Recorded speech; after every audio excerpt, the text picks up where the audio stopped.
Hey songwriters, this is Ari Koinuma, and today I thought we would look at the approach that you can consider for writing melodies based on words. If you're a songwriter that writes songs, lyrics first, or if you work with a lyricist and they hand you the words, you might wonder, where do I start, right? And here's a way to look at it so that you have like a starting point of your experimentation or exploration with the melody for that song. So here I have the very cliched lyrics or poem here that roses are red, violets are blue, sugar is sweet, and so are you. Right?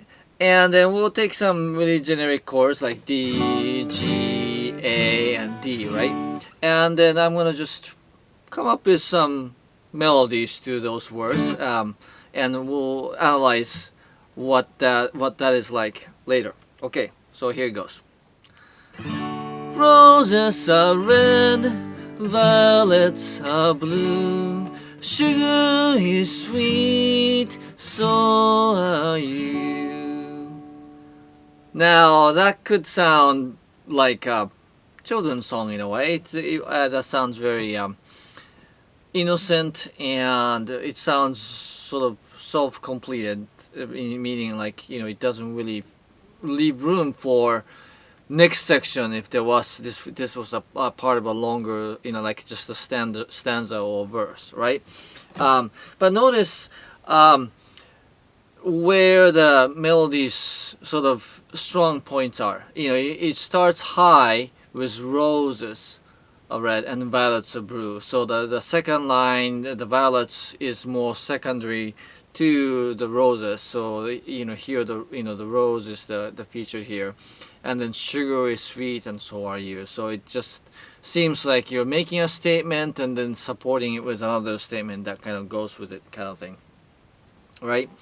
Let me just do a totally different one with the same chords. So something like this. Roses are red, violets are blue, sugar is sweet, and so are you. So in that melody, I started low and then sort of went up to, roses are red, so that has more emphasis than roses. And it was less predictable melody, and it ended on, even though it goes back to the original key of the song, which is D, the melody ended on not on the D, so it feels like there should be something coming up, right? So how did I approach writing those two different melodies? Well, first of all, I looked at the melody and figured out, where the strong words are. And then I also, thought about, what kind of effect that I want the melody to have. And notice, for example, the longer words like violets. I did not change it in any way to how that word is naturally pronounced. It's violets, right? It's not violets or sugar. It's sugar, right? So language has a very natural emphasis and rhythm to it, and if you just sort of look at your lines from that point of view, already your lines actually suggest quite a bit of a melodic move that you can do. And if you have chords to go with it, then you can play with the notes in the chords, or at least start out with the notes that make up the chords, and then already you have a pretty fertile ground. You can just do anything with that. If you don't have chords, then you have your free form. Just start singing the lines along those lines. But think of it. With that sort of a, I'm going to sort of start from the point of view of the spoken language, and then sort of make it more musical. And I think you'll find that you can, have plenty of melodic ideas that sound great if you sort of approach it that way. Now, as a counter argument to what I just said, you can also completely ignore how the word is pronounced or how the rhythm of the language goes, and doing so is actually not that uncommon, especially in rock writing, and it has a certain effect to it. So this is a different song. This is a song Hollywood from the Cranberries, and it has the title of the song is of course Hollywood, right? Notice how that word is pronounced, 3 syllables, Hollywood.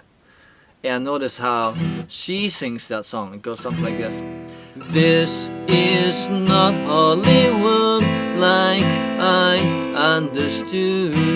It's not Hollywood, So notice the title line of the song, which is very important obviously, it has a very unnatural sort of notes attached to it. She's going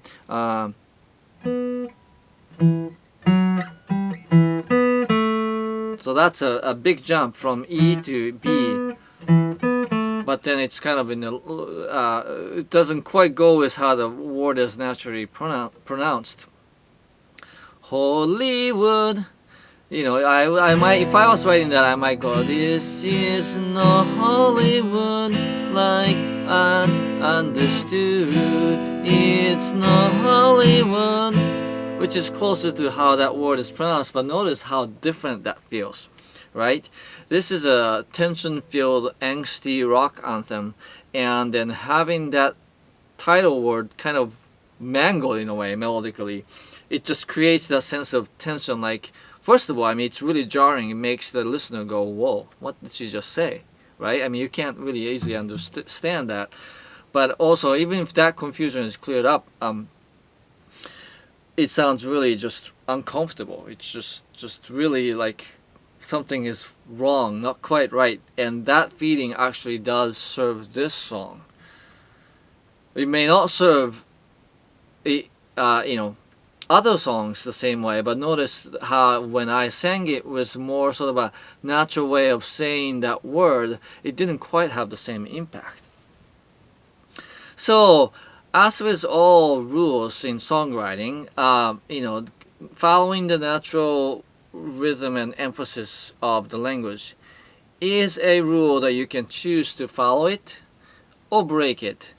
But you want to know what the impacts or the effect of doing so either way, so that you can make the right decisions to serve the song.